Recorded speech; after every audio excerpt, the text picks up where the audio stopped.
Next question, question number 25 हमारे सामने है और ये क्वेश्चन भी बड़ा इंटरेस्टिंग क्वेश्चन है क्योंकि ये हमको जीरो वर्क डन का मतलब बताता है ना। हर क्वेश्चन के पीछे यहाँ पर बहुत एक लॉजिक, इंटरेस्टिंग लॉजिक है जो हमको समझना है।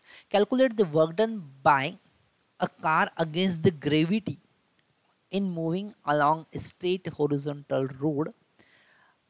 अगर कोई कार हॉरिजॉन्टल रोड पर मूव कर रही है ना, जैसे ये हॉरिजॉन्टल रोड है ना, और इस हॉरिजॉन्टल रोड पर अगर कोई कार मूव कर रही है, ये कार है ना,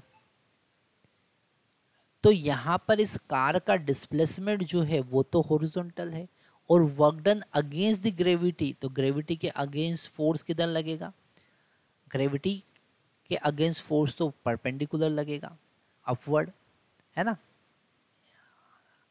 this is the force against the gravity,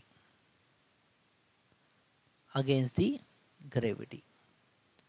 okay, मान लेते हैं फोर्स लग रहा है अगेंस्ट द ग्रेविटी, तो work done is equal to force है माइनस mg।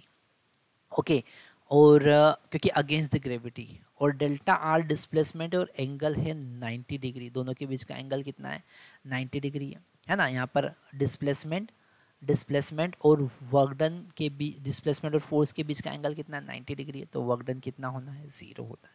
तो यहाँ पर इस क्वेश्चन से हमको ये कॉन्सेप्ट कवर होता है कि अगर दोनों फोर्स और डिस्प्लेसमेंट के बीच 90 डिग्री है, मतलब कि डिस्प्लेसमेंट फोर्स के परपेंडिकुलर हो रहा है, तो वर्क डन 0 होता है। जैसे मैग्नेटिक फोर्स हमेशा डिस्प्लेसमेंट के परपेंडिकुलर लगता है तो वर्क डन 0 होता है। Centripetal force always work done is equal to 0।